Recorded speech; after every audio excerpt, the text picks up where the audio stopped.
Hey guys, welcome back to my channel. Thanks for clicking on this video. Make sure you hit the thumbs up button and also like and subscribe. So today, as you can see, I'm in a different room, so I'm actually going to give you guys a baking video. So I'm going to attempt to make some Belgian buns. I'm just using the BBC Good Food recipe, which I'll link in the description so you guys can check it out. And I've got my laptop in case I keep looking down. Confession is I have actually made these once before and they turned out terrible. So we're giving it attempt number 2 and this time we're filming it, so we've got added pressure. So I'm gonna start off by making the dough. I will change the camera angle so you can see I've already started weighing out because I started filming and then my light wasn't on, which is my fault. So here I've just weighed out the flour, and that is 450 grams of strong white bread flour. Next, I'm just adding the 7 grams of fast action dried yeast.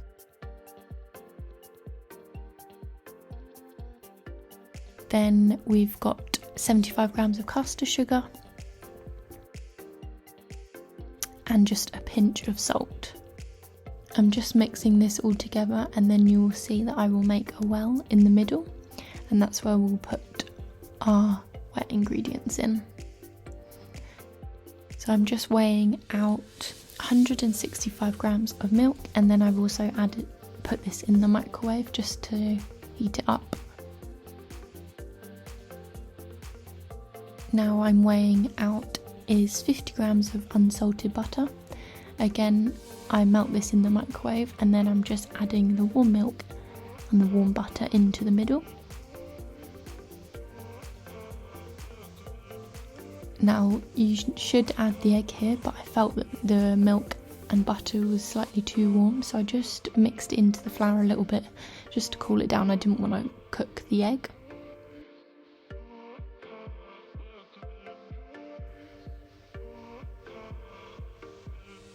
So I'm just cracking the egg, and this is just one large egg that I'm using. Again, you can whisk it before, which probably should have done, but anyway. So I'm just now mixing these all together.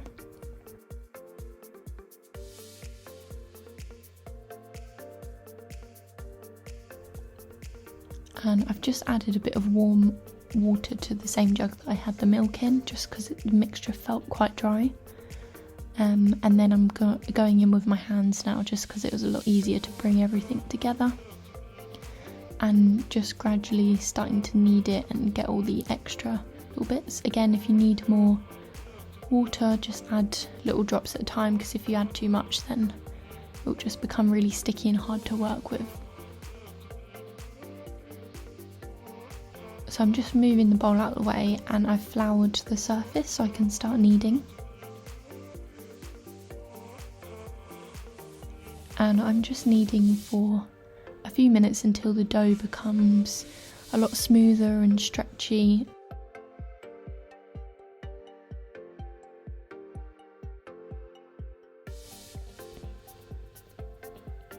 I've just put this into a ball shape, and then I'm going to re-flour the bowl and put it back in there, and then cover it with cling film, and then this is where I leave it for an hour to hopefully rise. Okay, so you guys would have just seen me make the dough. Just cling film this, and I'm going to leave this for an hour to prove. Hopefully it should double in size, because last time it didn't. I shall see you guys back in an hour. Okay, so it's been an hour and I don't think it's risen. I'm just going to take this off. I think it's proved a little bit, but just still not really like double in size, which is quite sad. But now I'm going to move on to the next step, which is actually going to be like filling it. Now that I've left the dough to rise, I'm just getting it back out and rolling it now into a flat shape. To be honest, it doesn't really matter how big it is. I'd say have it longer one way than the other, and I'd say it's about a £2 coin thickness. When you're rolling, make sure you keep picking it up, turning it over. I didn't actually flour the surface, but it'd be good to do that to stop it from sticking.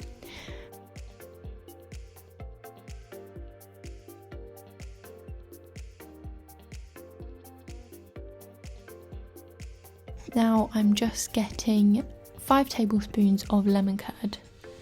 Now I think I used actually 4 tablespoons, just didn't roll it out as much as I should have done.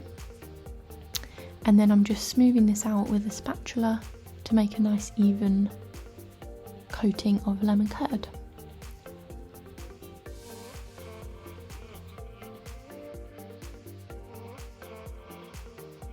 After I did this, I realised I should have put the dough and rolled the dough out onto like a board or a tray or something, because when you come to cut it, you do get lemon curd everywhere. So at this point, if you haven't already, I'd put it onto a tray.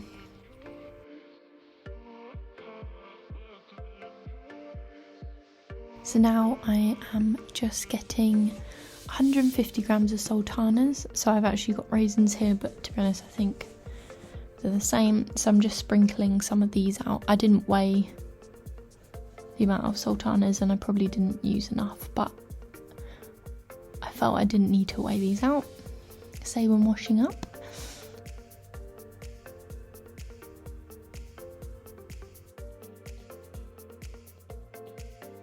Now that the filling is ready, I'm just going to roll. So I'm rolling the shorter end inwards and I'm just making sure I tuck the dough in and try and make it a really tight curl. The reason I do it along the longer way is so then you have more of a spiral shape, if that makes sense. So then rolled it up and I'm just tucking the ends in as much as possible. Then I'm taking the sharpest knife I can find and I'm just making a little indent to make sure I have even thicknesses on the cuts. I think I got about 10 out of this, and I think the recipe made 12, but my dough didn't rise as much as maybe I wanted it to. So now I'm just going ahead and cutting this. I don't think my knife was sharp enough, to be honest, because it did squish the dough down, but you can then, once you've cut it, reshape it. So make sure you've got a lined baking tray. I'm just going to go ahead and cut these up. My last one clearly is not a Belgian bun, but I didn't want to waste the mixture. Lastly, I've gone in with a milk wash. So it said to use egg to make it shiny, but to be honest, I didn't want to crack a whole egg just for this. So I'm just using milk. It doesn't quite do the same job. And I'm also making sure that the ends of the curls are squished in.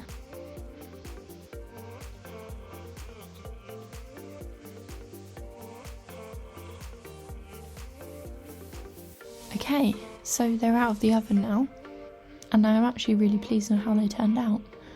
But the final touch is adding the icing sugar. So I'm just adding some water to icing sugar.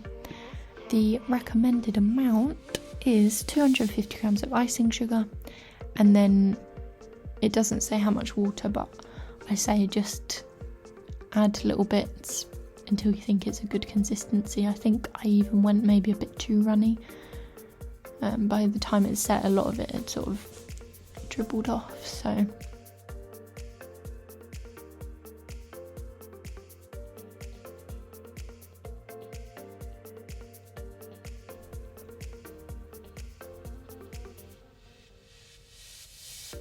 So then I'm just gonna add icing sugar on top to finish off, and again you can add a glacé cherry, which they do have in the recipe, but I didn't have any, and to be honest, I don't really like them, so I opted for no glacé cherries.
So this is the final look. I'm actually really impressed with how they came out, and they actually tasted amazing too. I hope you enjoy this first baking video of mine, guys. Please hit the thumbs up and subscribe because that will help me out. And I will see you guys next time with another video. Thanks, bye guys.